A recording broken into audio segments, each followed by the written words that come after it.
Sanjay sir, we start.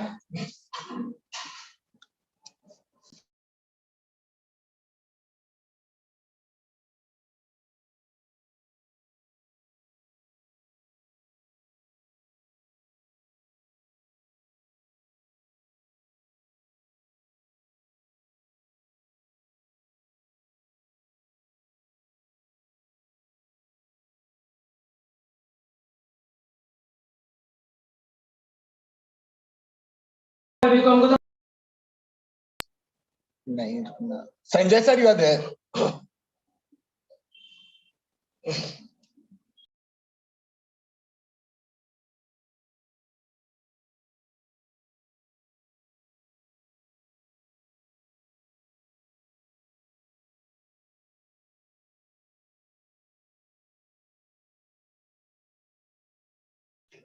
Sanjay sir, are you there? Sanjay sir.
On के mic.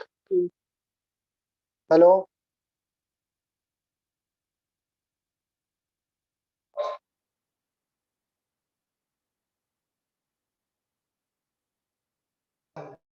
Sanjay sir. Am I audible, sir? Yes, sir, you are audible. Yes. Yes, sir, you are completely visible and audible. Yes. There was some technical issue. So now I think I'm audible also, and my video is on, right, sir? Yes. Yeah, we can start with the program. Yes, I will start the proceedings.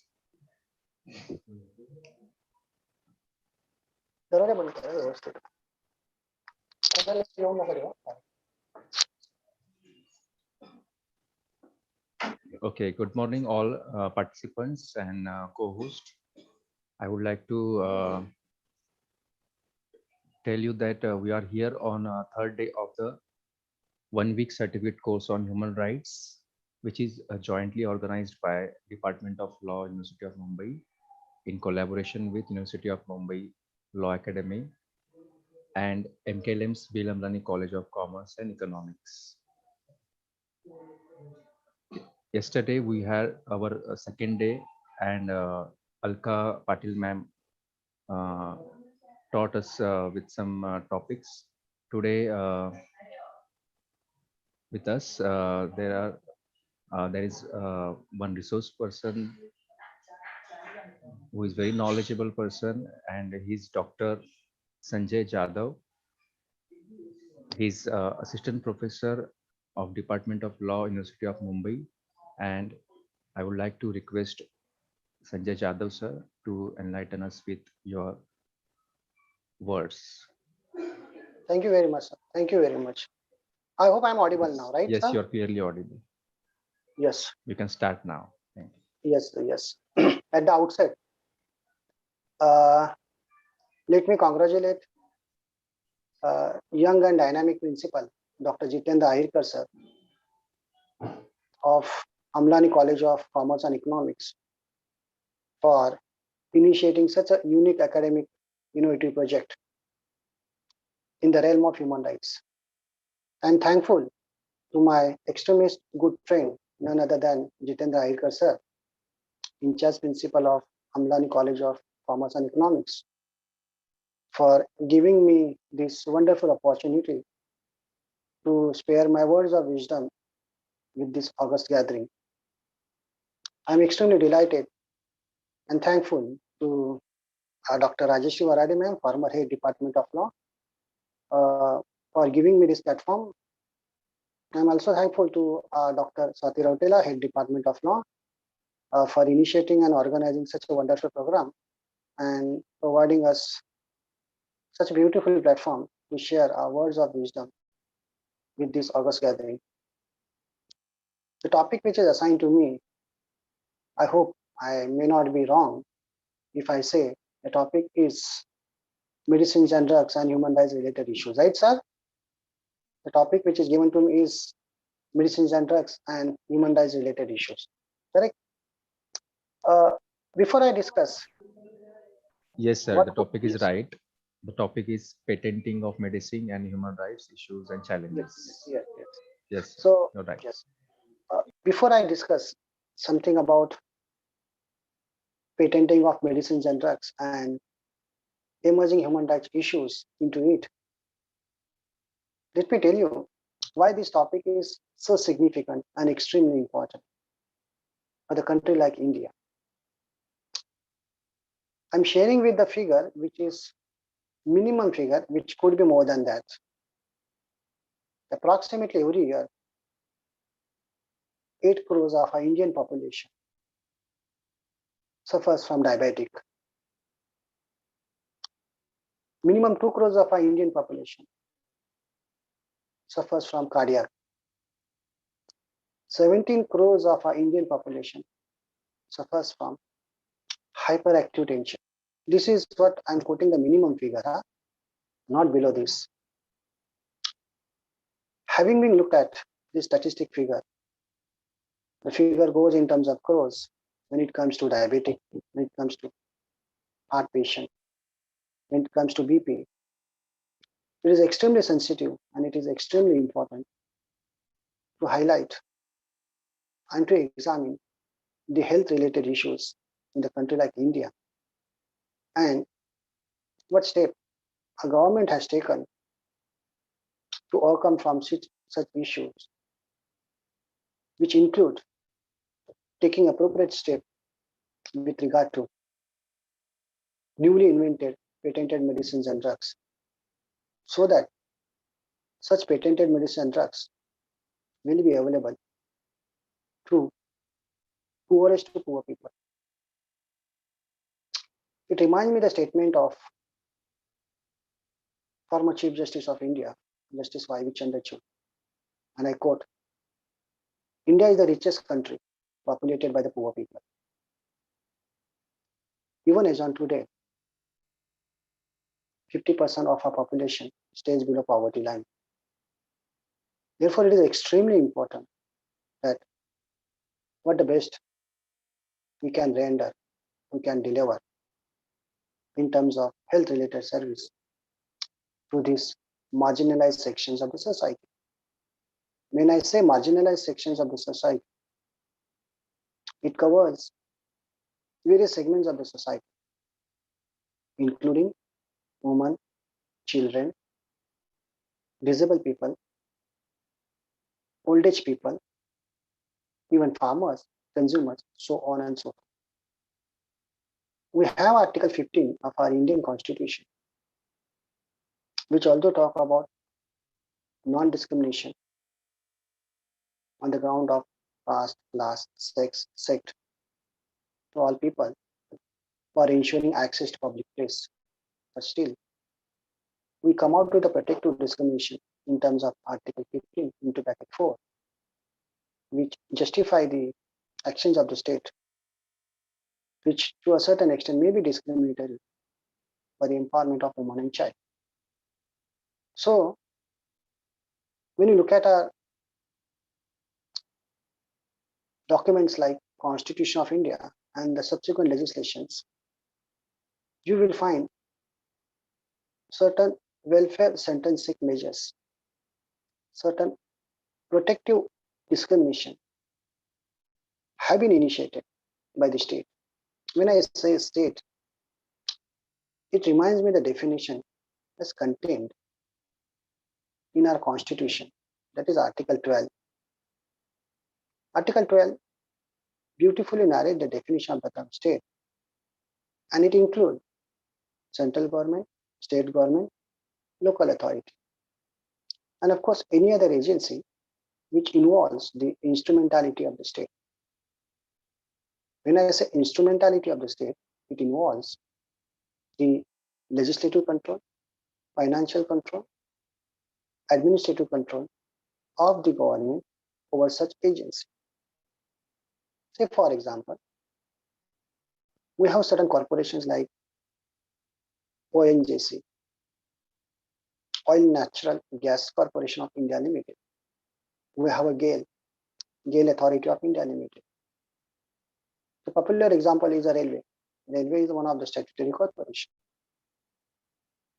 They are independently functioning, but its legislative control, financial control, and administrative control lies at the hands of the government. And therefore, such entities are states within the meaning of Article 12. And then it reminds me the famous case of Golaknath versus State of Punjab, wherein Justice Patanjali has rightly said, fundamental rights are those rights which are extremely enforceable by the state against itself. So whatever fundamental rights we have, they are enforceable against the state. Now we have various categories of fundamental rights. Before we discuss fundamental rights, we must understand what we mean by fundamental rights. One must understand the concept of fundamental rights. Now when I say concept, please understand, dear students and my dear August audience, the word concept may be understood in three parts. Firstly, it is to be understood in terms of its meaning. Secondly, in terms of its structuring. And third, in terms of its functioning. So when you talk about fundamental rights, and then when we correlate with the human rights, one must understand what does it mean, and how does it structure, and how does it function. In context to its meaning, fundamental rights simply means the rights which are guaranteed by our Indian Constitution. Okay. And then when it comes to its structuring, it includes fundamental rights like equality, freedom of speech and expression, right to life and liberty. Now, the most important fundamental rights what we have in our Indian Constitution is right to life and liberty. Now, why these fundamental rights are important, and they are assumed significant importance in the globalized era, because ultimately it ensures the level of standard of living of the people. And at the same time, it ensures the responsibility on the state to protect, enforce, and recognize the same. Equally, it is the responsibility of the judiciary as well to protect, recognize, and enforce the same.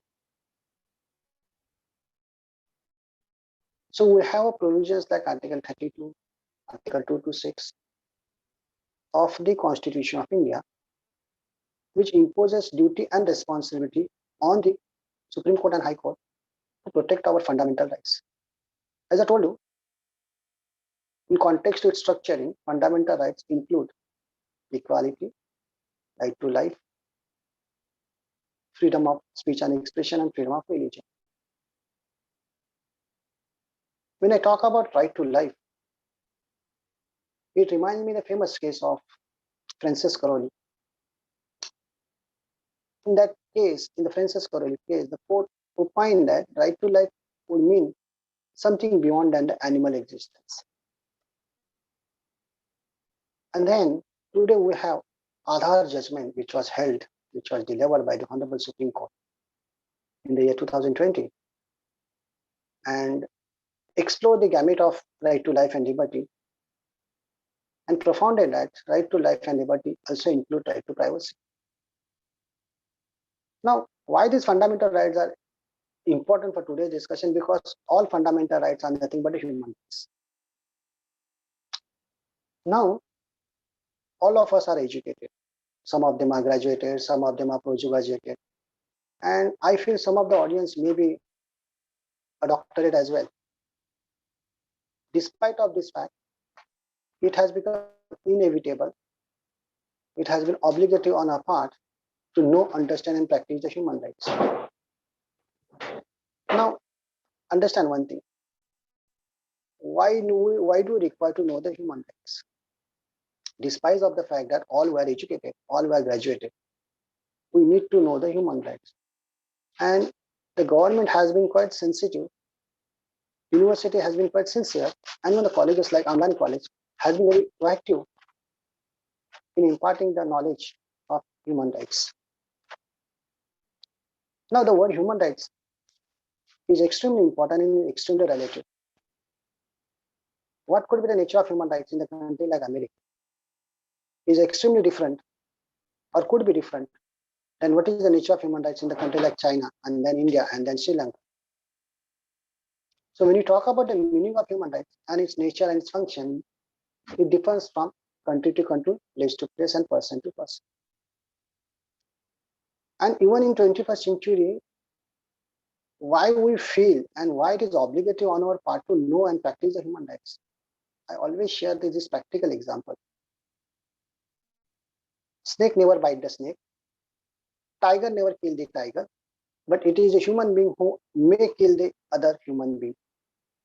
शेर कभी शेर को नहीं मारता है, सांप कभी सांप को नहीं काटता है, केवल इंसान ही है जो इंसान को मारता है, केवल इंसान ही है जो इंसान को परेशान करता है.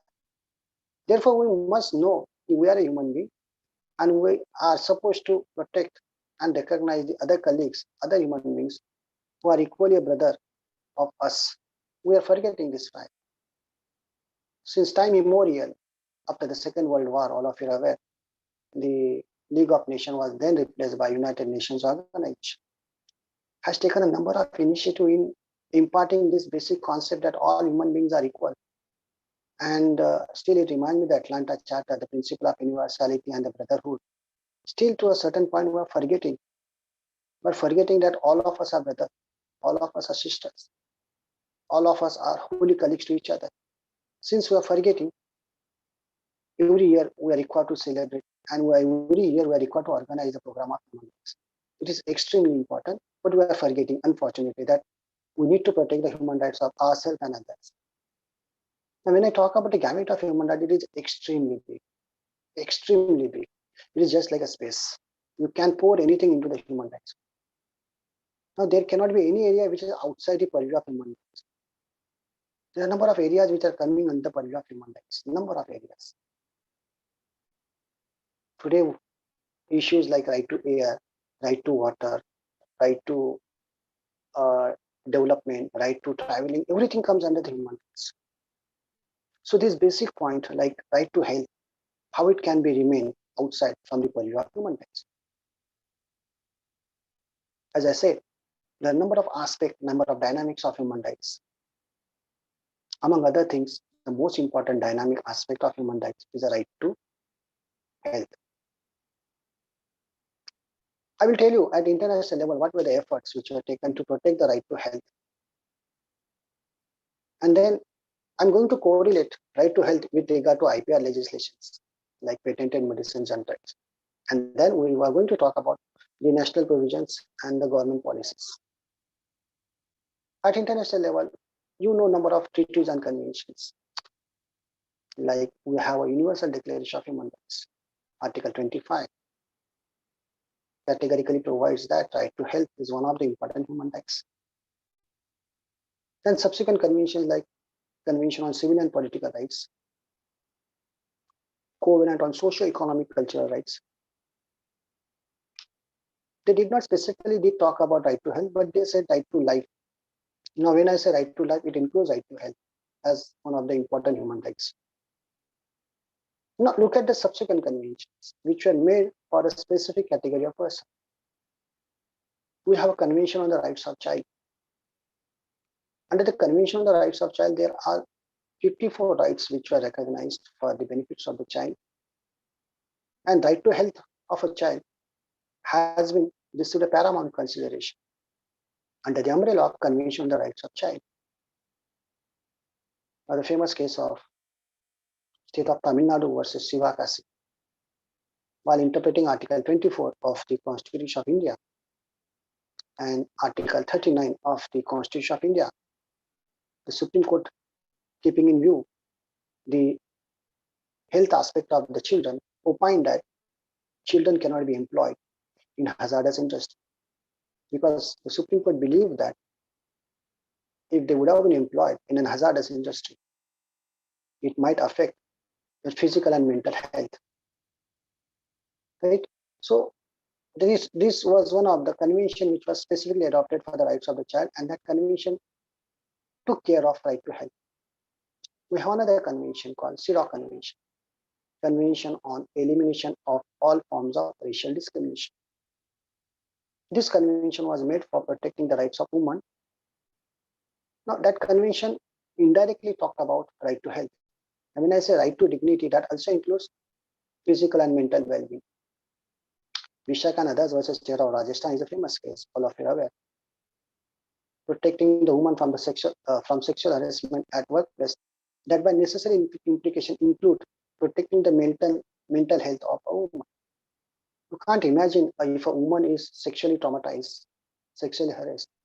You can't imagine her mental state of affair. So indirectly, that might affect her mental health.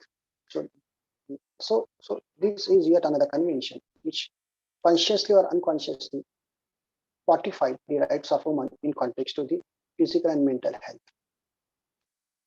We have another convention which is in the field of rights of the differently abled. That convention is popularly known as Convention on the Rights of Persons with Disability. Now, this convention covered up various kinds of rights of disabled persons. We call it as a Divyang by an act of the government policy. Now, health of handicapped people is equally important, because see, approximately 5% of our Indian population suffers from one kind of disability, like it could be physical disability, mental disability, emotional disability. Now, this reminds me legislation like Protection of Women from Domestic Violence Act 2005. Section 3 of the Protection of Women from Domestic Violence Act defines the violence, and among other things, covers emotional violence as one of the grounds for women file a case under Section 12 of the Protection of Women from the Domestic Violence Act. So, emotional violence is yet another important factor which affect the health of the people. These are the international conventions which talk about the health of the people. Now,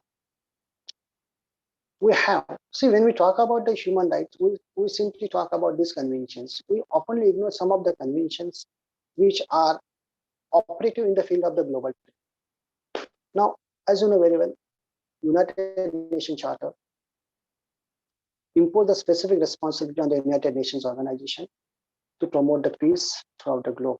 If I'm not mistaken, Article 55 is a special responsibility which was imposed on the United Nations to this regard. Conventions in the field of the global trade are operated and they are administered by some of the international agencies like WTO, World Trade Organization, World Intellectual Property Organization.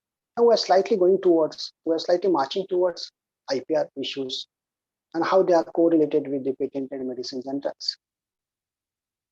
We have a convention like Trade Relating to Intellectual Property Rights. Trade Relating to Intellectual Property Rights, which is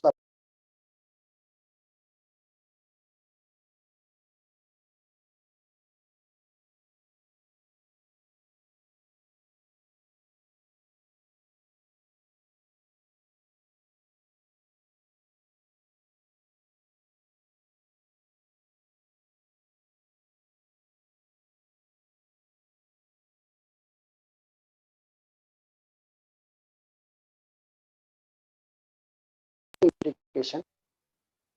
It means, hello, am I audible? Am I audible?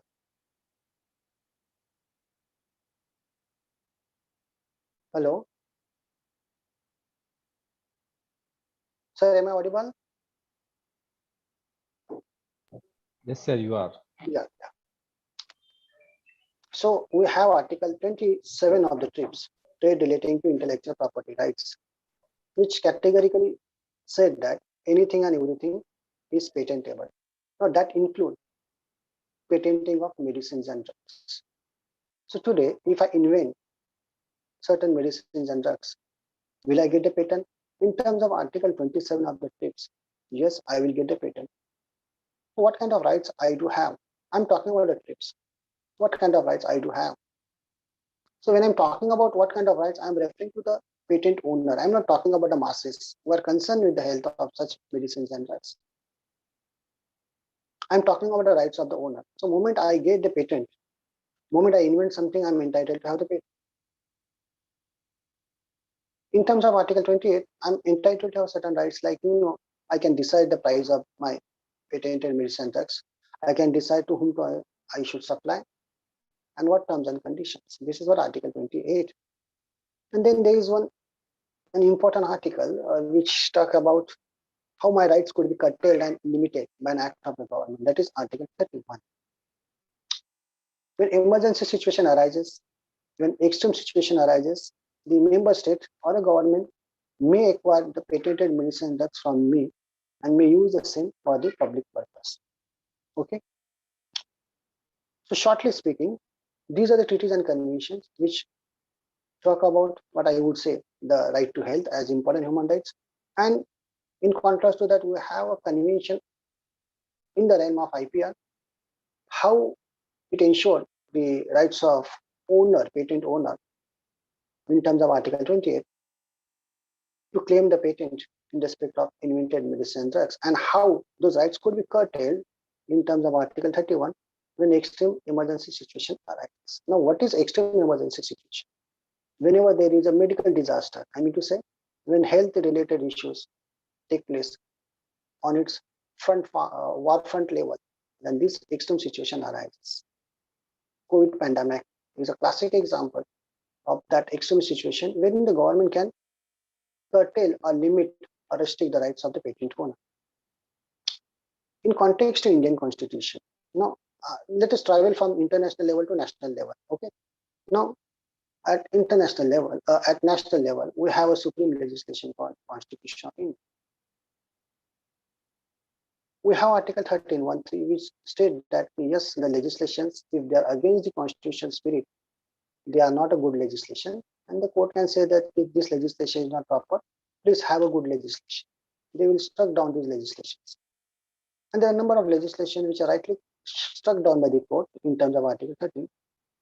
We call them as a doctrine of judicial review against the Legislative Act, number of legislations. Now, as I discussed that Article 21, which talk about right to life, certainly it also includes right to health. Now we have Article 47. Article 47 of the Constitution of India imposes duty on the state, to protect the health of the people.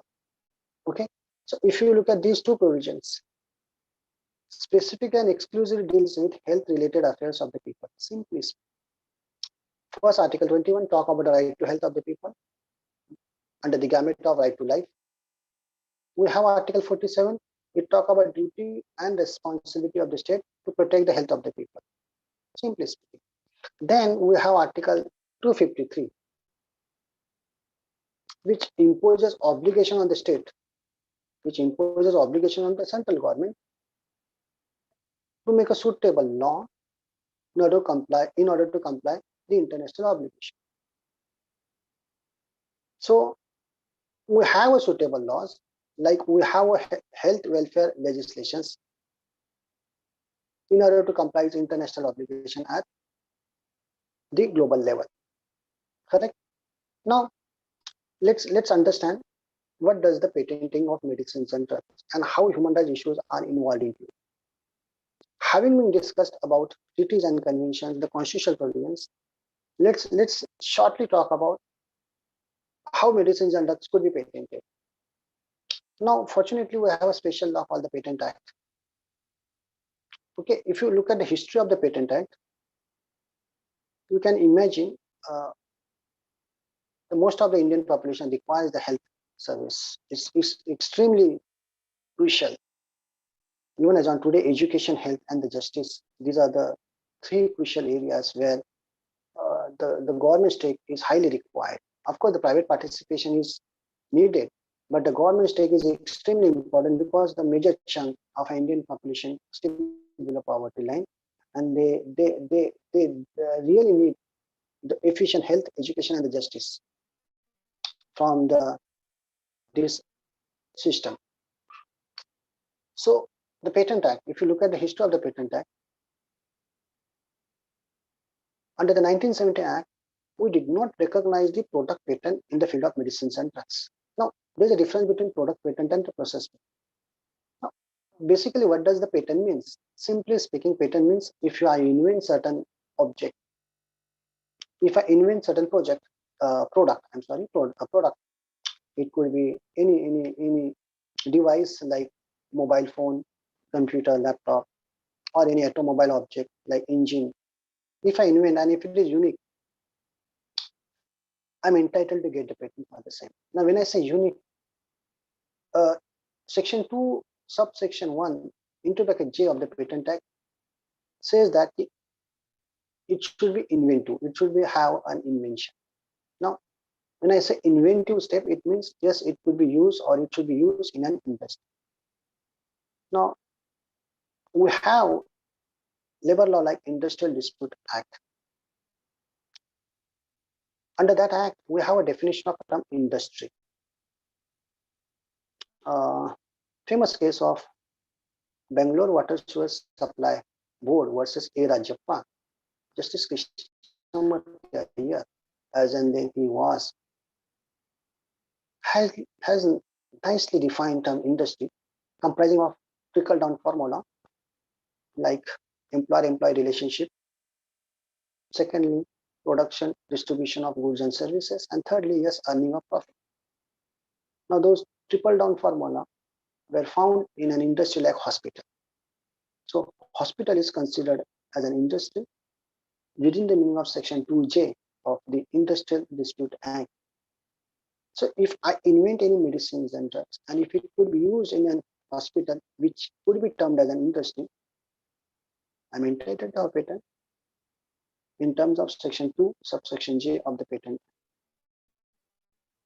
But when I talk about the medicines and drugs,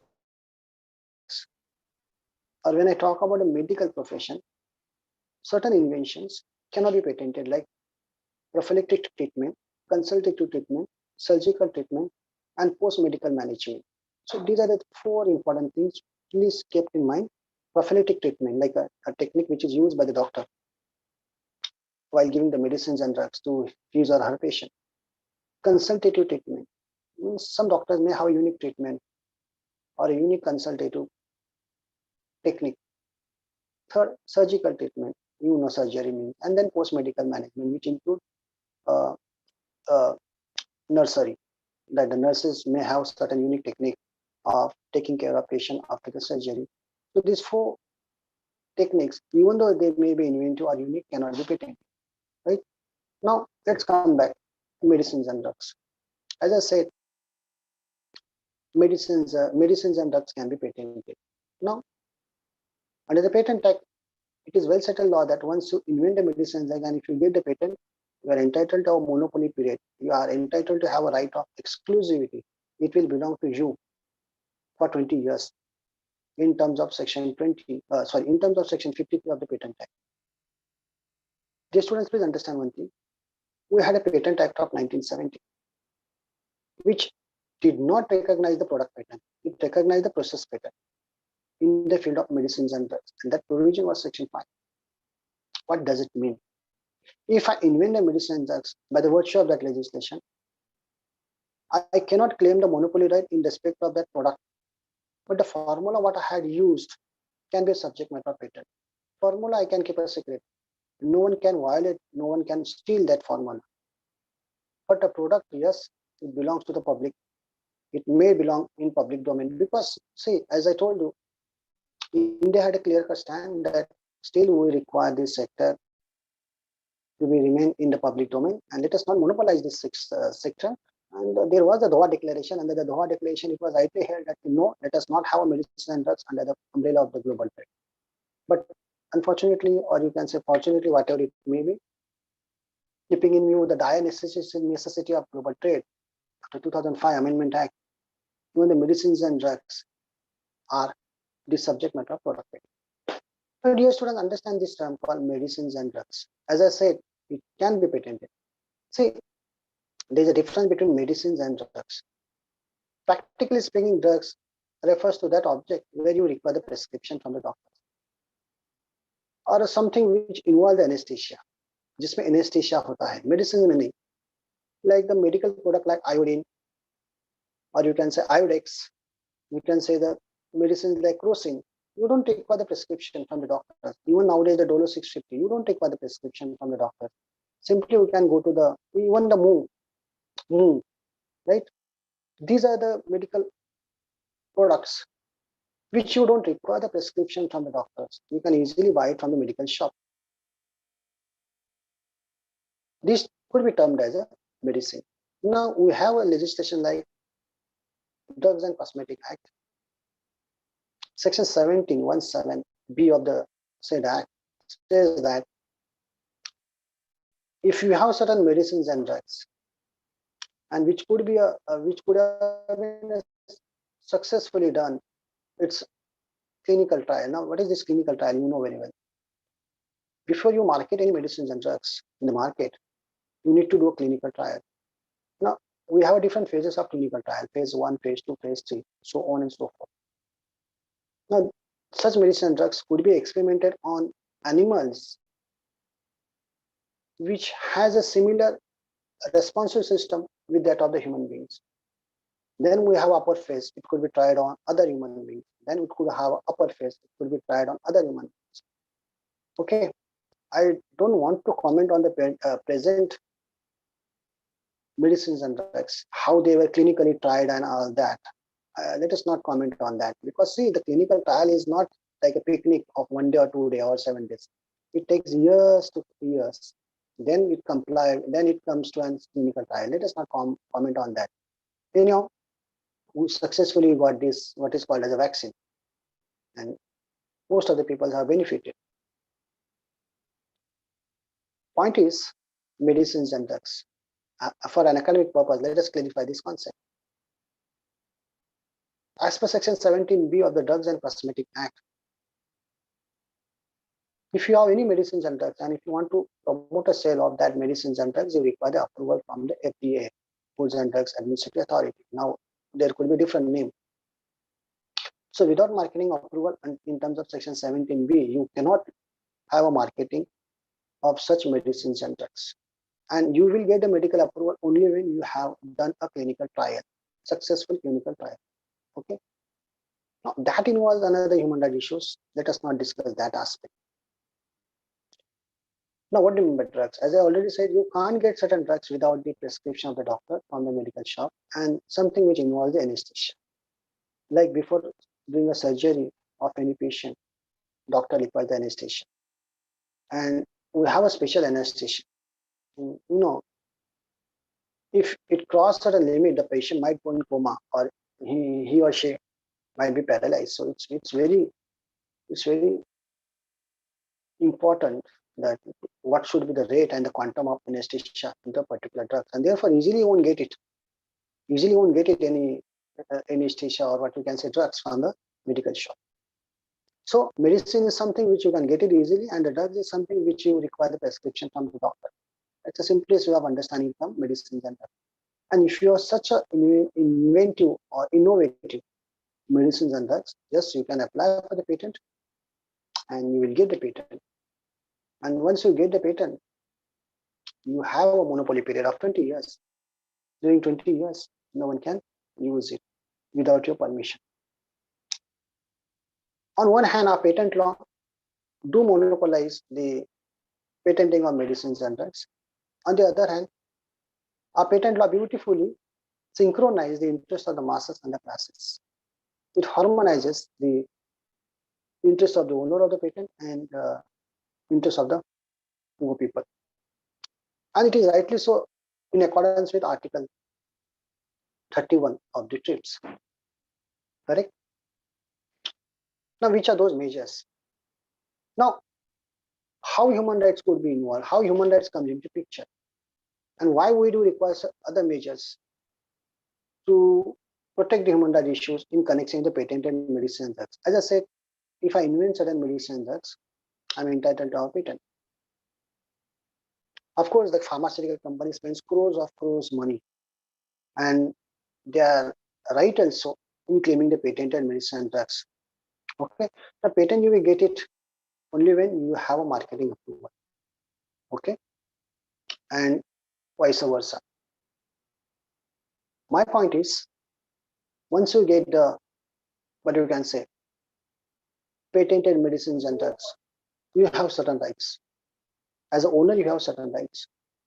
Like you have a right of exclusivity, you can decide the royalty. Okay. In the country like India, we have a Drugs Price Control Order Act. DPCO, popularly it is called as the DPCO, Drugs Price Control Order. Now, in other invented products like automobile product, technological product, you have a monopoly to decide the price for your product. But for invented, patented medicines and drugs, you cannot have a whimsical nature. You cannot have your own, what you can say, perspective in determining the figure or the price of medicine drugs, because the government has controlled such prices of such medicines and drugs. And unfortunately, we have another law called Essential Commodities Act. This is yet another law which regulate the prices of essential commodities. You cannot have a prices of your own choice even for essential commodities. So fortunately, we have these legislations like Essential Commodities Act and the Drugs and Price Control Order Act, where you cannot decide the price of the medicines and drugs even though they are patented by your own. Of course, another thing, as I told you, Drugs and Cosmetic Act, that you can't do a marketing of medicines and drugs unless you have an approval of a FDA. And then we have Patent Act of 2005 and the subsequent amendment therein. In terms of Section 53, as you know very well, you have a monopoly period only for 20 years. Thereafter, it falls in public domain. So most of the generic medicines, like the family doctor who gives a generic medicine, like in a particular pudi, without any branded medicines, it could be termed as a generic medicines. They're extremely cheaper than the patented medicine drugs. There are various factors, various reasons, and one of the reasons is that the monopoly period might have been over. So once the monopoly period is over, the medicine drugs falls in public domain. You are allowed to do experiment, and you can do reverse engineering for the same, and you can come out with the generic version, and you can make the same to the public at extremely affordable prices. Now, as I said, why patented medicine and drugs involve the human rights related issues?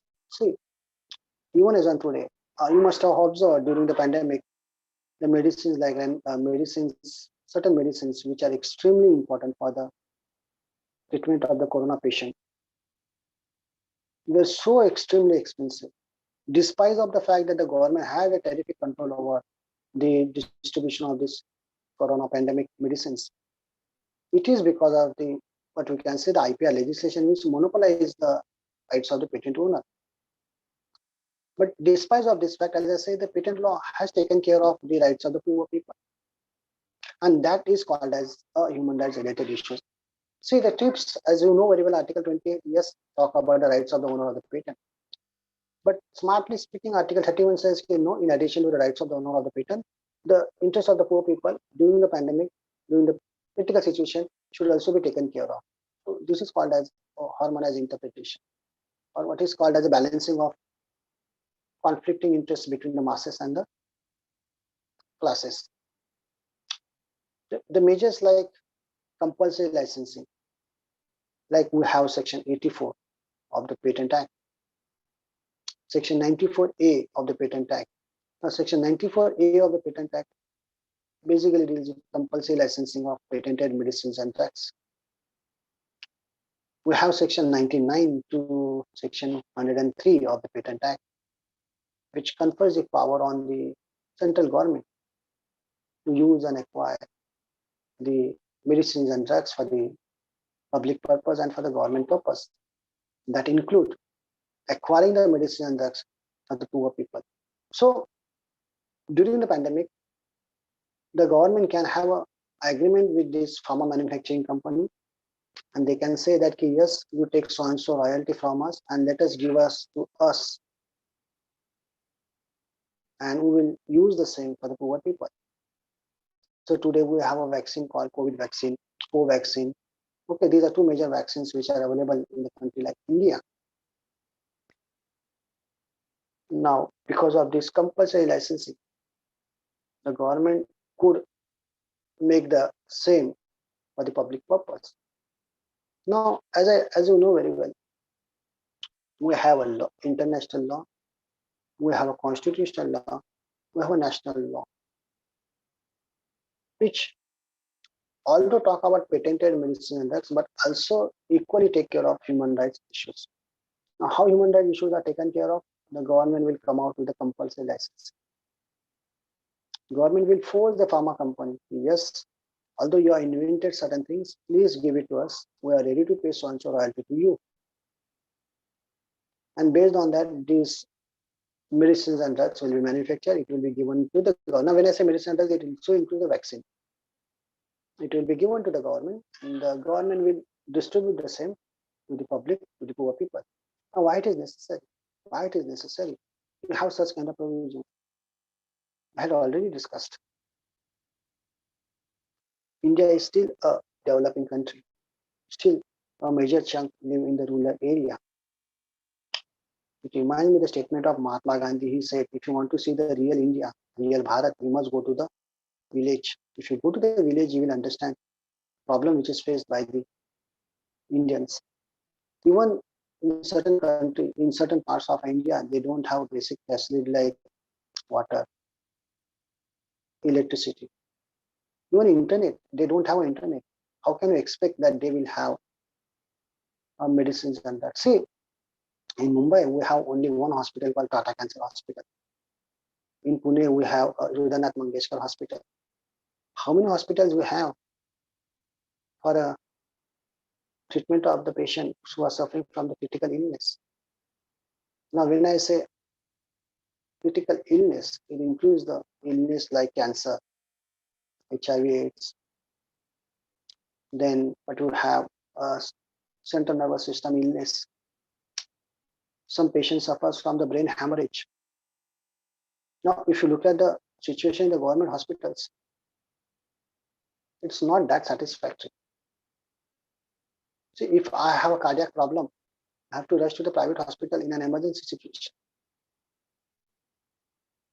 Even certain basic facilities, we need to rely on the private hospitals.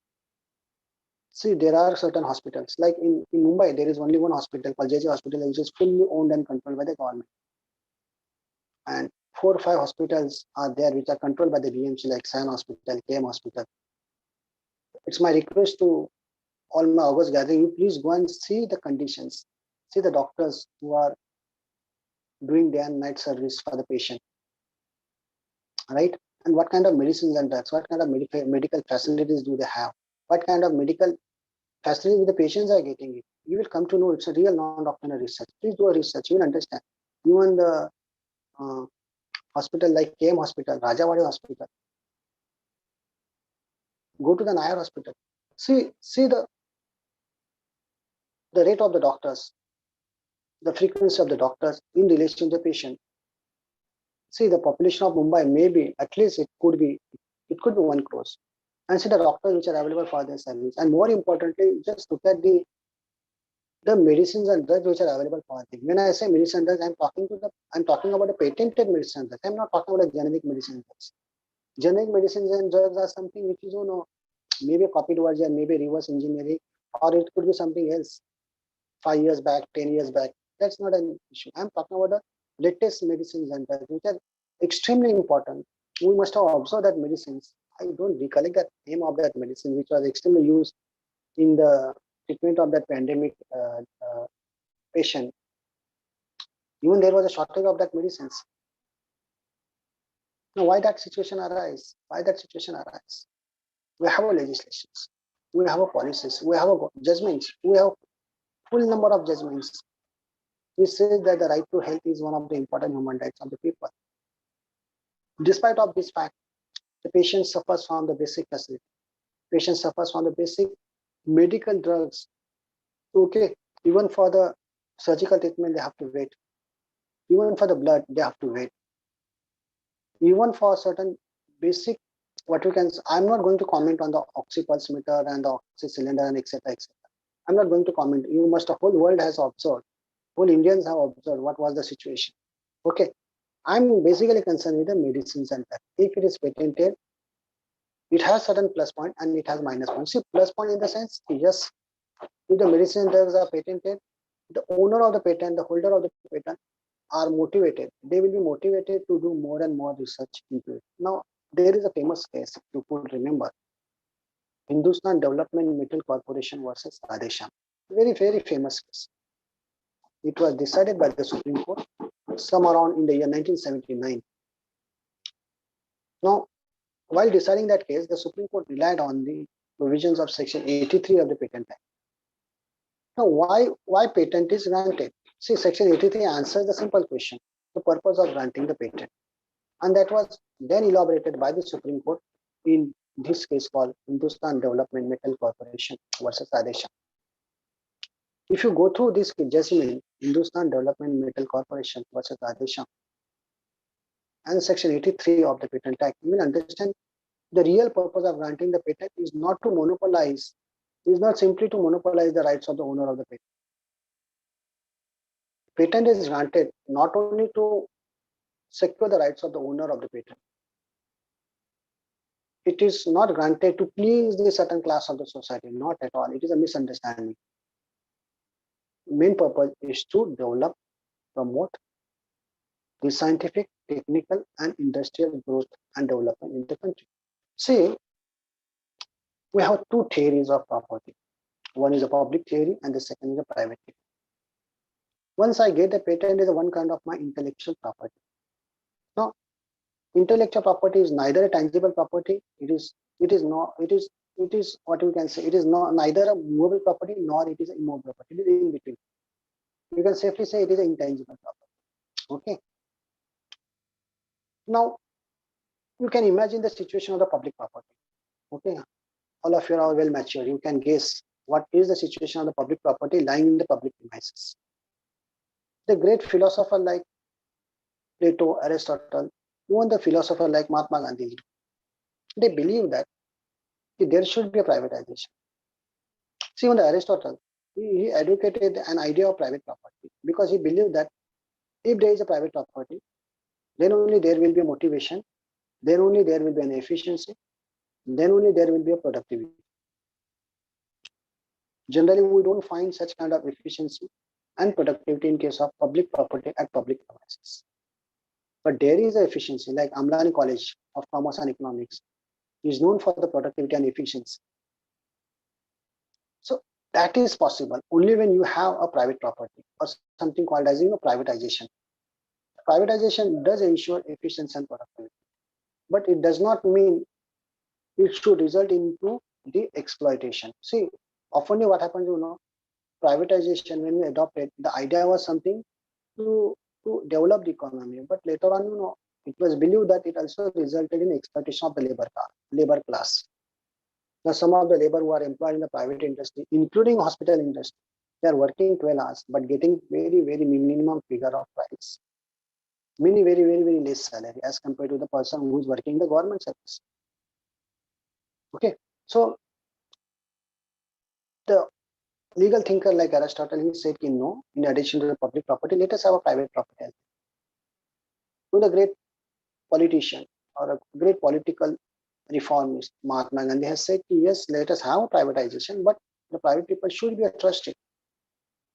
So the patent law is a classic example of the privatization, or it is nothing but inclination of developing the private property so as to promote efficiency and productivity, so as to ignite the private players to do further and further for the scientific, technical, and industrial growth in our economy.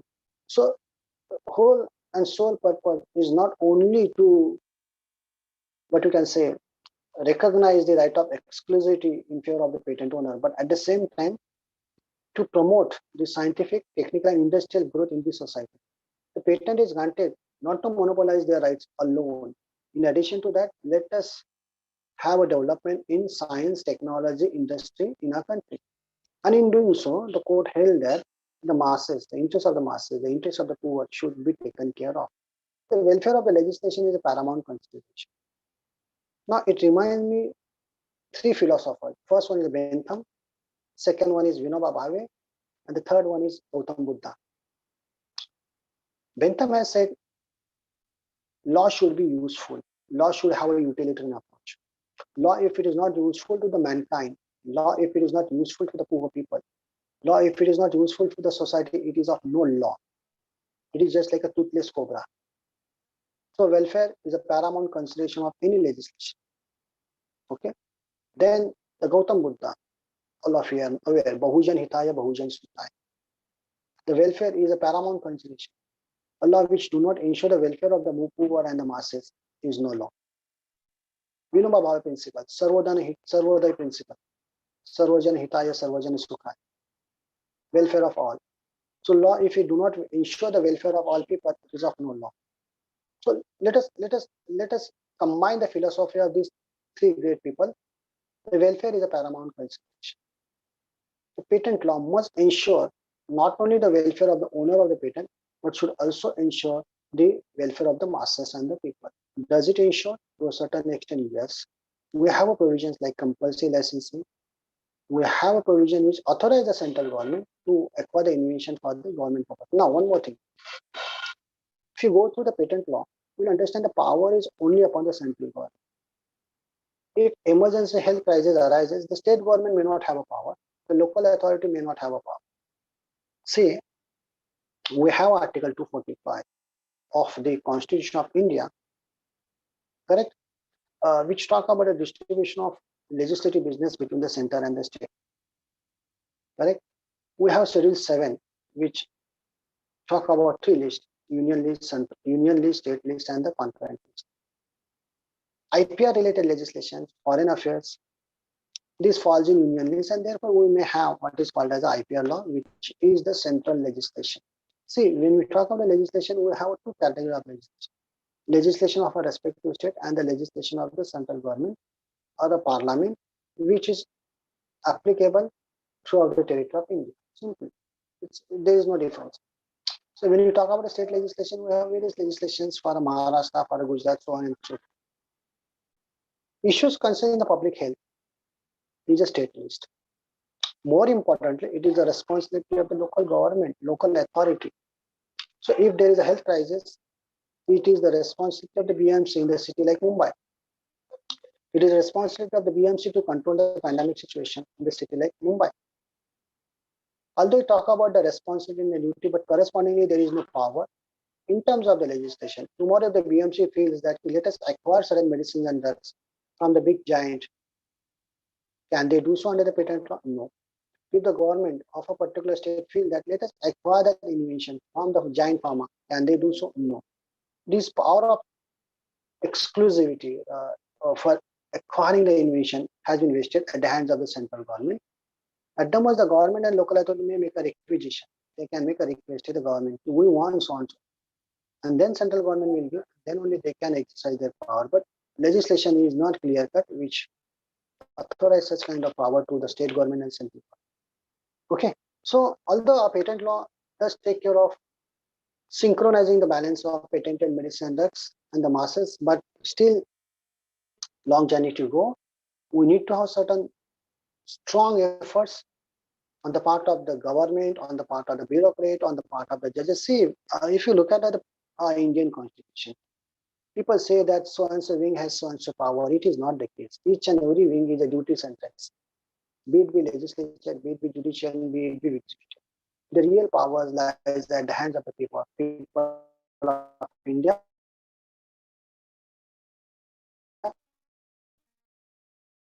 which they do exercise at the end of every 5 years. In the local election, in the general election, and in the of India. This is what they start with the people of India. And they are the ultimate.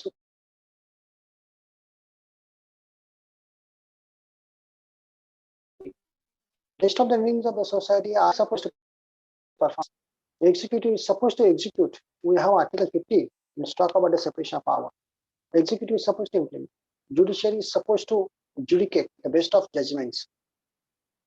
So let us not have misconception that we are a power-driven society. We are a duty-driven society. So even the fundamental duties, what we have in our Indian Constitution, gives us the best lesson that we need to be duty-centered. Directive principal policy of the state is the best example, which talk about a duty-centric approach on any state. We need to do this and that, which among other things imposes a fundamental duty on the state to ensure the health people. So the have witnessed the suffers from the basic health facility, including access to patented medicine and drugs. Forget about the patented medicine and drugs. Basic facility still on the high priority. High priority. Patented medicine and drugs, branded medicine and drugs, forget it. It's like a fiction. If it is made available to the patients who is in government hospital, that would be an iconic day for them. Okay. Now, of course, we have various government policies. The government has taken a number of policies. It could be IPR policies. It could be a, what you can say, Jana Dhanani policies. So we have a number of policies. Let us not comment on that. So the policies keep on changing. These policies are well drafted, well designed. What we require is a strong implementation, and that depends on the sensitivity of the implementation.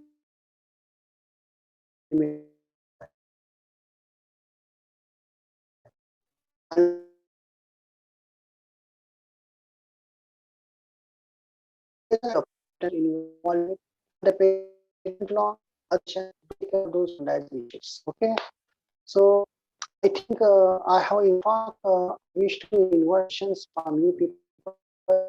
So can we appear and have some response? Is it possible, sir?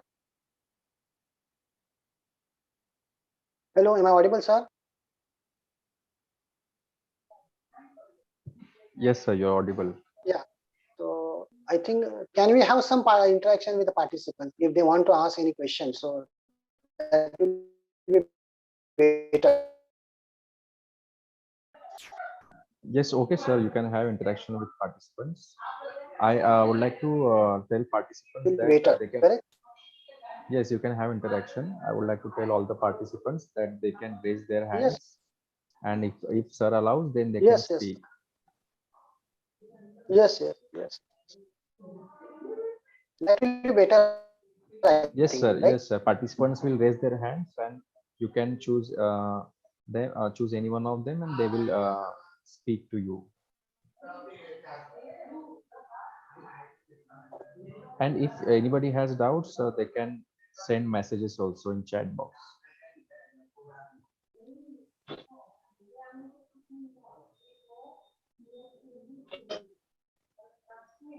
Please, I will be happy if you ask the question. Please, yes.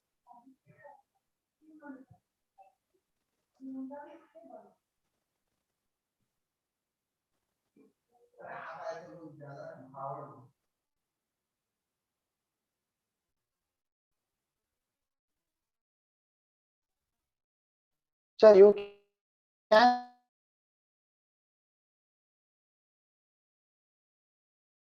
Sir, you can.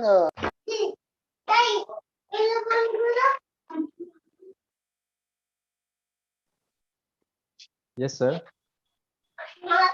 Yes, sir. Do you have any question? Sir, I had one question to you. Yes, sir. Yes, sir. You mentioned one thing about patent laws for companies, firms, and generic medicines. You said that for generic medicines there are no patent as such, but First of all, I would like to ask you what is the difference between generic medicines and uh, medicines approved by FBI or non-generic medicines, and why there is no requirement for uh, patent, or do generic medicines just copy the formula, and how they can produce the medicine? See, it's a very good question. It's a very good question. That's what is was engineering. So if you have combination of what is, go to the knowledge, you'll understand how combination, arrangement, and rearrangement of known substance matter. The famous case, no what is. Now, the generic medicines fall in this category, like arrangement of known substance. They generic medicine.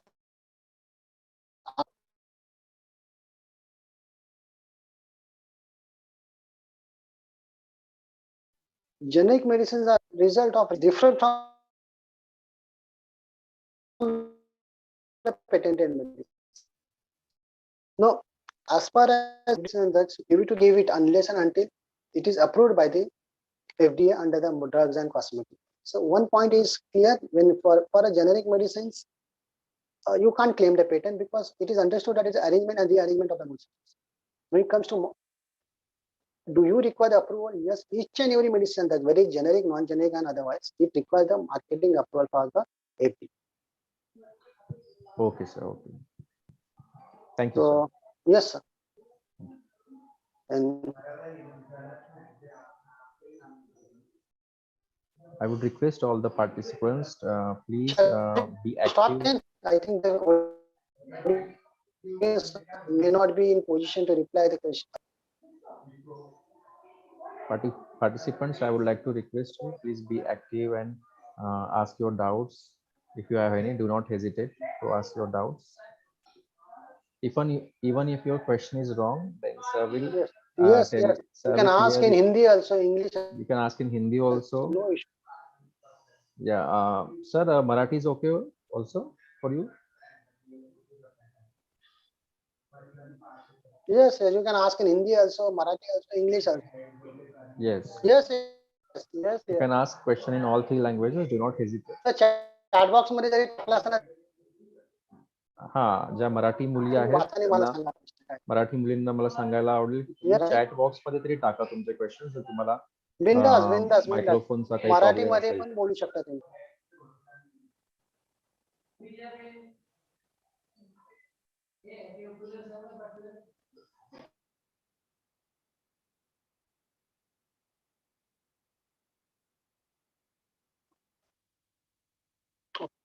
So what's the time now, sir? Sir, it is 12:10. Okay. So let us wait for 5-10 minutes, and then you can drop my email ID to my audience, and they can always raise a question on email. I can reply to them. That could be done then. Okay, sir. Okay.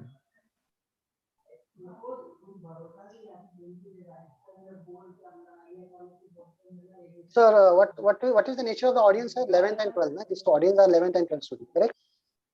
Yes, sir. But also degree college students are also there. Okay.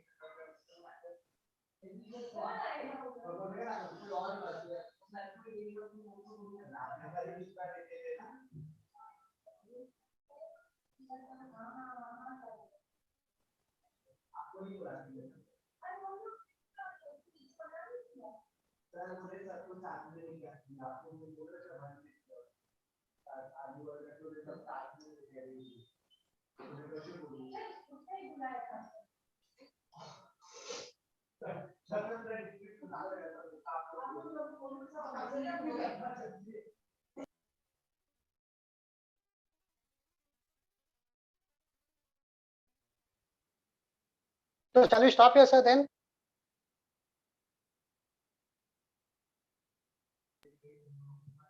Sir, I would like to give you one name Namrata Jatani Ah, sir. Jatanitya. She has asked something. Yes, sir. Please check the question in chat. I'm not eligible, sir. Can you read, sir? What is the question? So the question is, how does UN means United Nations promote Yes, yes. and protect human rights? But Mm-hmm. I think this question is not related to today's topic. But yes, you can I answer know we if can you would like enlighten to. me. Okay. Let us correlate this question with regard to the health of the people. Correct? Okay. Okay. Yes. Let us correlate.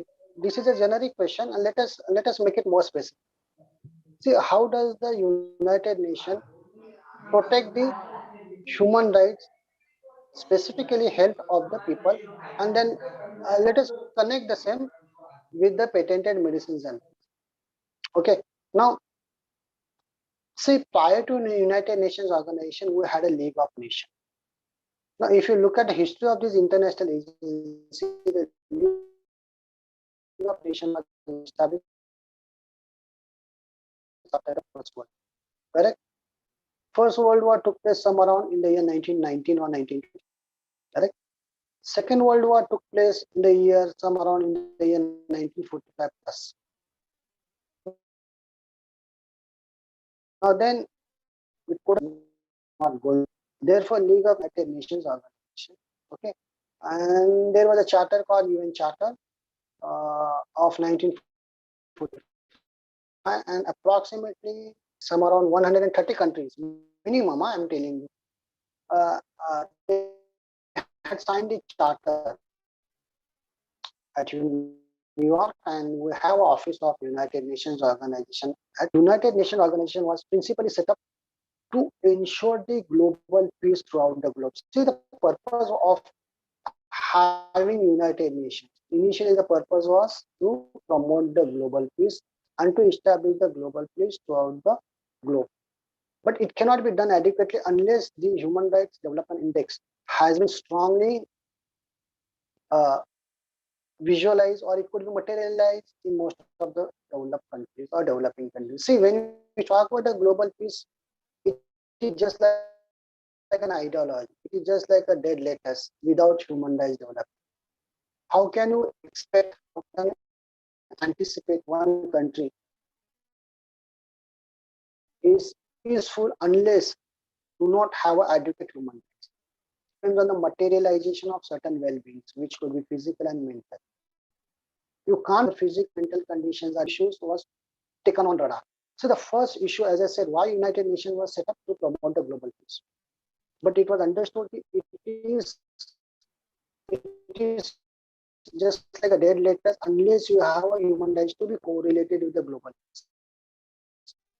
So if you want to make global peace more effective, you need to have human rights related issues. UNO was set up to promote the global peace, which is not possible unless human rights of all people in all kinds throughout the globe. UNO was established not only to promote the global peace but to promote the human rights. These are the two important vision and mission of the of a United Nations. So let us merge these two in the human rights. Once you protect and promote the human rights, automatically one can expect the global peace throughout the globe. How to do it? We have various countries to be the member of this United Nations. And ultimatum was to promote the global peace with maximum human rights to maximum people. Number of articles are there under UN Charter, Article 13, Article 15, which do synchronize this provision. And therefore, United Nations set up various kinds of agencies. For promoting the global peace, they have a Security Council. For promoting science, culture, and literature, they have a UNESCO, United Nations Scientific Education Council. And for promoting the health of the people, they have a WHO, World Health Organization, WHO. This is one of the agencies of the United Nations organization which is promoted to protect the health of the people, which is one of the important human rights of the people.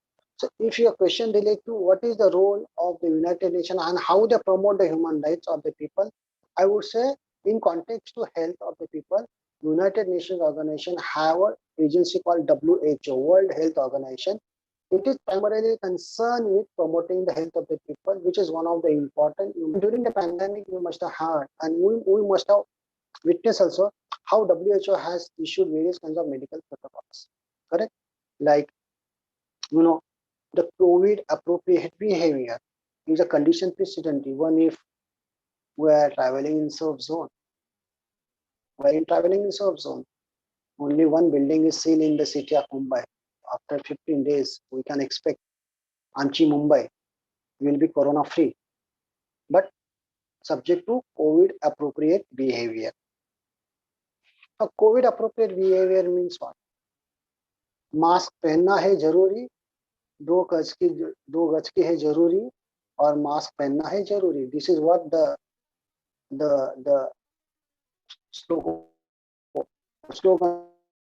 of great Prime Minister of 2 गज की mask पहनना है जरूरी. So we require that COVID appropriate behavior. Who has decided this COVID appropriate behavior during this pandemic?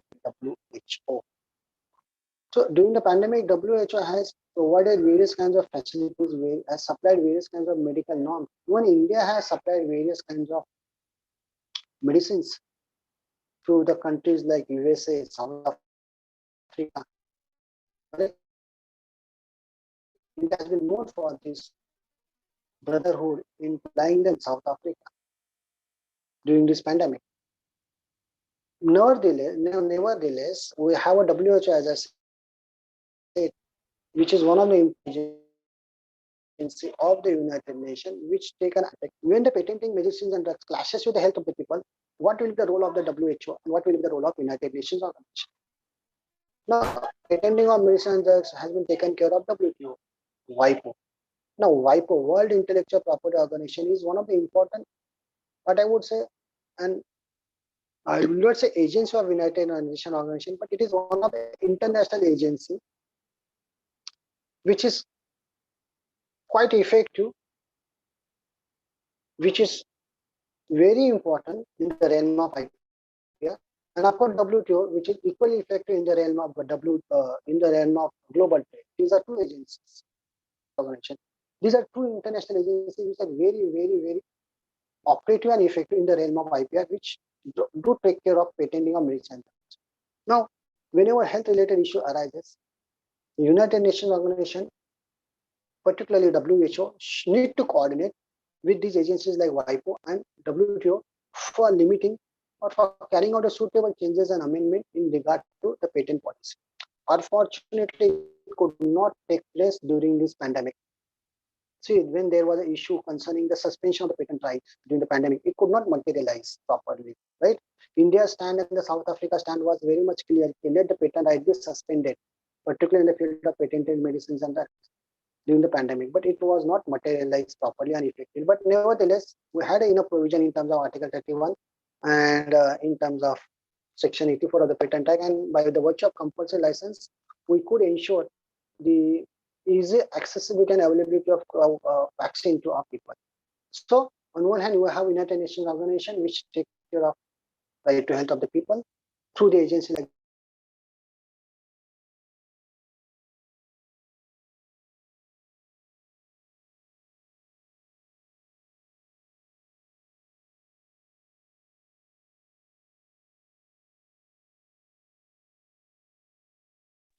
although these are two agencies, they are operating in two fields, but they are extremely important when it relates to human rights of the health and the patented medicine.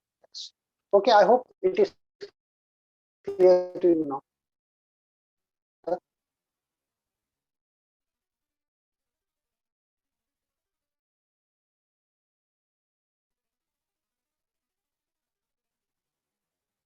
Hello? Hello? Understand?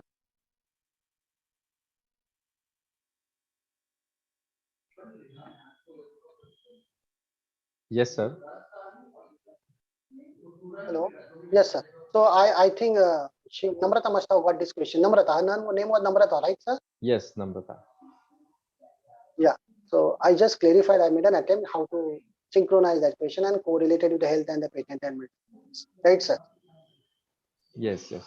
Sir, there are a couple of questions coming, Yes. and I would like to ask you on behalf of them. Sure, sir. Sure. Please. Yeah, one of those question is, how will we know if the medicines we take is patented? Okay. See, we have a patent office at Antoff Hill. So we have a patent office. And we have a See, at international level, we have patent cooperation.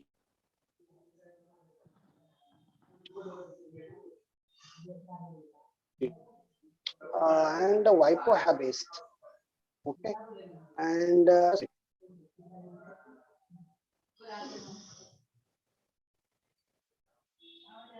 so if you want to feel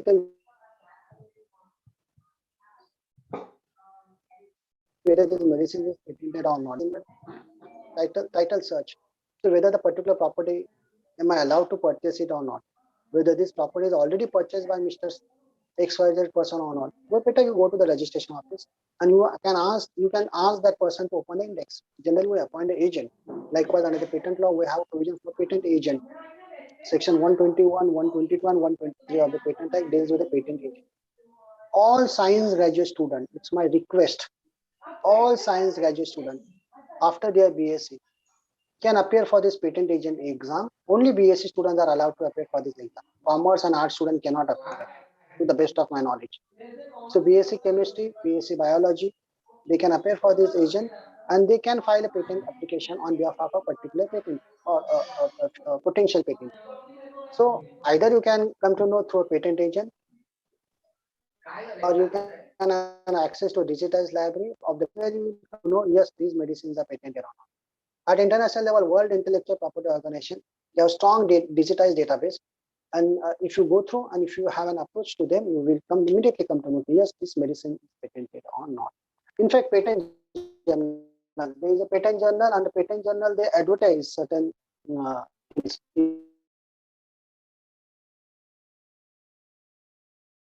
yes, it's going for patent, you have any objection or not. So you can always raise an objection. Yes, sir.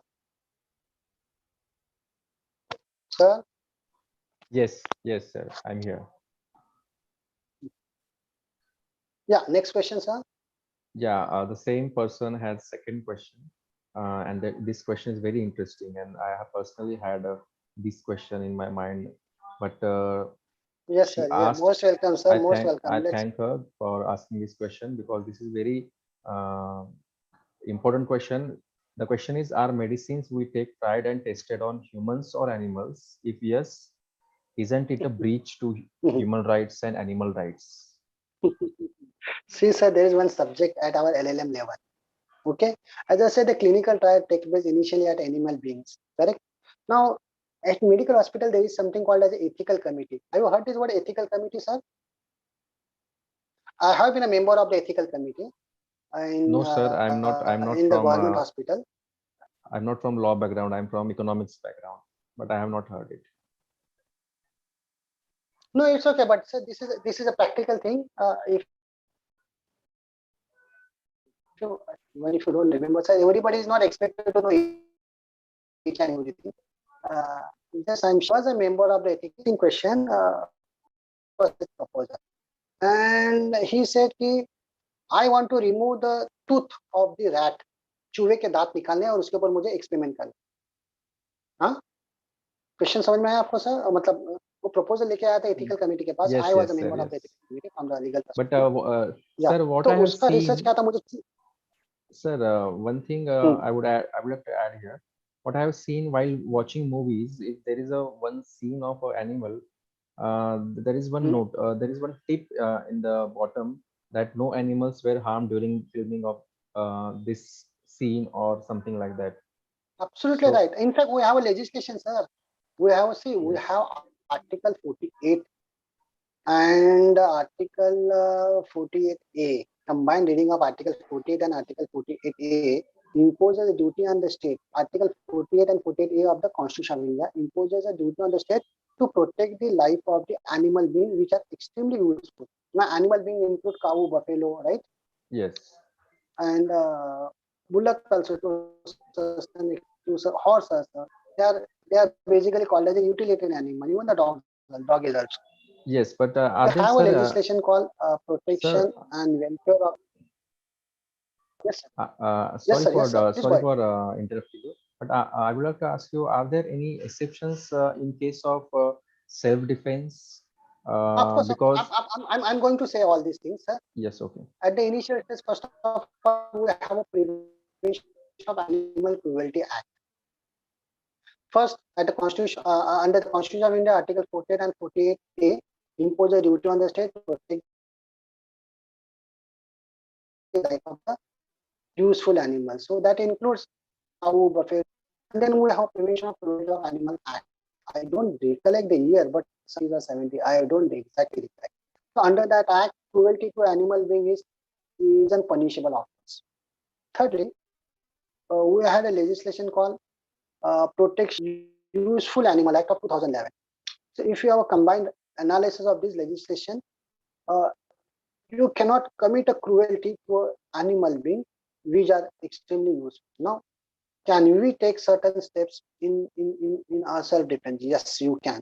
At the instance, let me ask a simple question. Suppose if a dog is biting on you, if the dog is a private dog, the person who's keeping such dog need to have a license from the BMC. That is very much clear, which people don't know actually. You need to have a license if you want to keep a doggy at your home. So without license, if you keep a doggy and if that dog causes harm, the owner is vicariously responsible for that injury which is caused. Now, can you retaliate? Can you prevent? Yes, we have enough provision under IPC, like section 96 to section 106 of the IPC, which talk about right of private defense. In exercise of your right of private defense, if someone, say, although right of private defense is available against a human being, but of course, I have a right to protect my own body, which include if someone is causing a harm to me, and if someone may be an animal being also, I have a right of private defense. Although section 96 and 106 do not talk about right of private defense as against the animal being, but by necessary implication, it may include the same. Because see, although there is a lacuna in 96 to 106 of the Indian Penal Code, but I personally believe that there should be a purposive interpretation, which would mean, yes, I have a right of private defense as against the animal beings also, if they are likely to cause harm as against my body. Okay, this is number one. Now, sir, have you understood, sir, with regard to your self-protection? yes, sir, yes. Yeah. Now, going back to the question, as that gentleman has raised, that do that violate the human rights issues when he talked about the clinical trial? So let me share my experience. I was a member of the ethical committee. एक बंदा proposal लेके आया था, उसको चूहे के दांत निकलने के, चूहा, हाँ, एनिमल बीइंग, हाँ. So some doctor fraternities objected on the ground that you can't remove the tooth of that rat. You have to take the permission of the animal ethical committee. So there is an animal ethical committee. Before you are going for any clinical trial of any medicines and drugs on animal beings, you have to take a permission of that animal ethical committee. If they permit, then only you are allowed. Now, with regard to do whether it violates the animal rights of the animal being, it's a more sensitive question. Of course, it do violate, because see, it is easy to say that with human beings, suppose if I'm experimenting in medicine on human being, and if I take the informed consent, like we have section 93 and 94 of the Indian Penal Code, which talk about the informed consent. If I take a consent of the patient, and if I do a surgical treatment on them, and if an injury is caused to them, doctor is not responsible, and it would not be termed as a violation of human rights, because I have taken the permission of that patient. Correct? So there is an informed consent. So if I'm going for the clinical trial, see, practically speaking, new medicines which are coming up, although we have got an approval for the same, but whether it has been done a complete clinical trial or not, nobody knows. Because see, reaching to a complete clinical trial, it's a huge expenditure. Phase 1, phase 2, phase 3, and phase 2 always operate on the human beings. Phase 1 on low level animal beings, phase 2, similar kind of animal beings who are similar to us, like monkeys. Monkeys are similar to us, right? So it could be in phase 2, and phase 3 is always on the human beings. Very few medicines that reaches to that phase 3. And of course, they are experimented, but do that violate human rights? See, the moment we are taking the consent of those human beings, it do not violate the human right. But as you know very well, every medicine that has a negative effect, consciously or unconsciously, it violates the human rights. So at the first instance, clinical trial on the animal being, yes, it do violate the animal rights, but legally speaking, if we get the permission from the animal ethical committee, question do not arise. Secondly, if you are clinically trying any medicine drugs on human beings, do they violate human rights? Obviously, yes, because every medicine drugs do have certain negative impact. It has adverse impact. You know very well, right? But if you take a consent of the patient, there is no question of violation. So, sir, is this clear? Yes, sir. One last question is there. Sir, Yes, sir. sure. You're surely One welcome. last question is there. Riddhi Joshi has asked, in country like North Korea and other countries who doesn't have human rights, how they deal with big medical emergencies.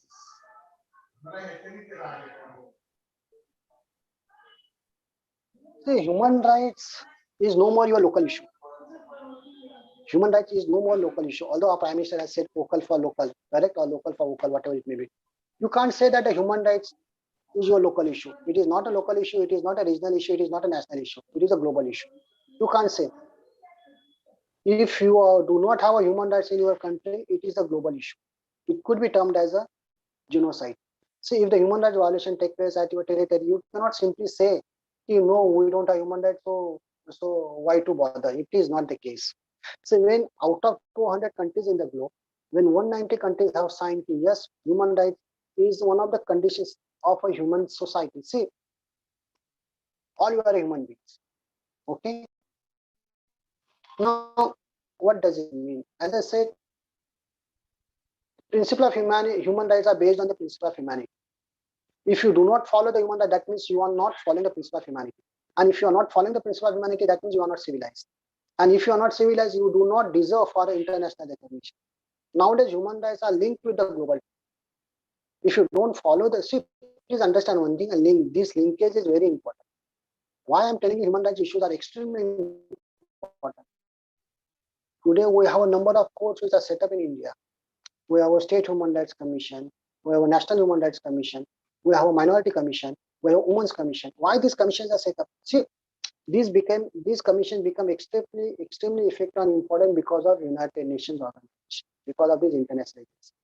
We had to make a law called Protection of Human Rights Act of 1993 because of this United Nations organization.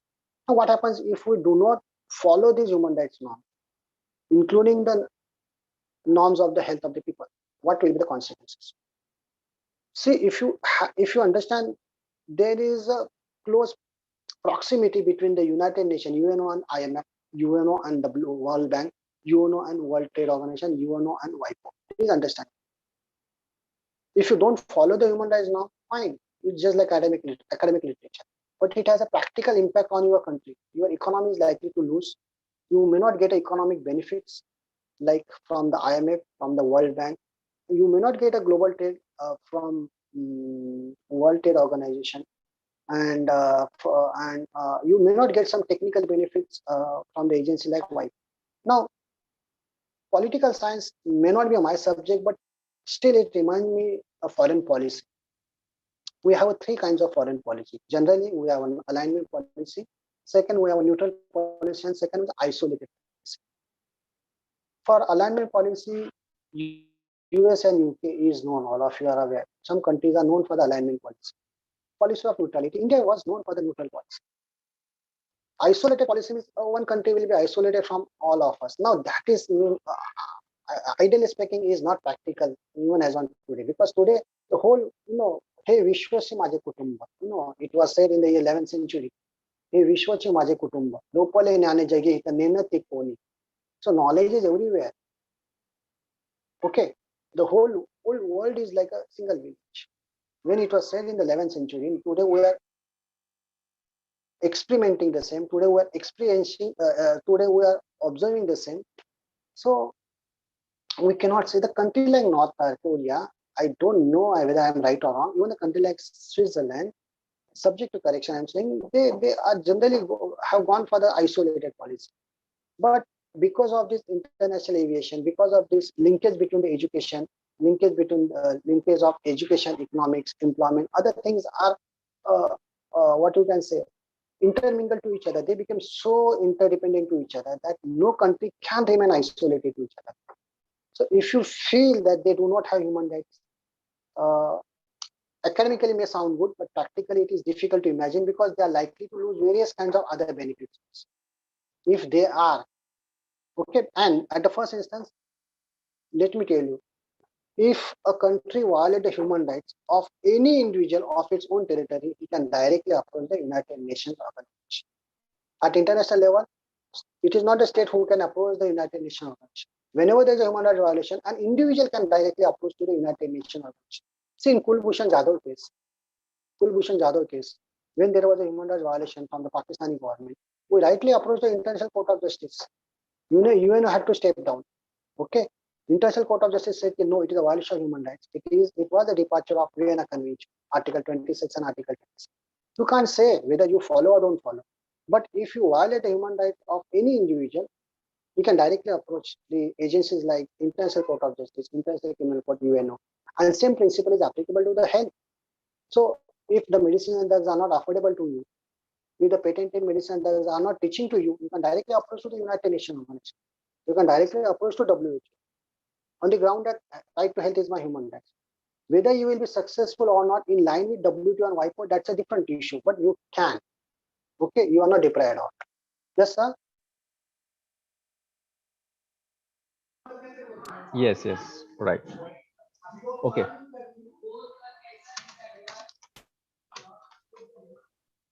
Sir, So I'm happy that at the initial stage, it was a bowling pitch. Now it is a batting pitch. The people are interacting, right, sir? yes, right.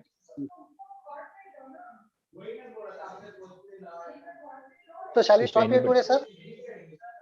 yes, sir, okay. But Yeah, anybody? Yes, I'm before, most welcome. before Most that, I would welcome. like to ask one last time to all participants that if you have any questions, Yes, sir. please put it now. I will wait for a couple of seconds, then I will start. Sure. In Marathi also, in Hindi also, and English also. All three languages are permissible.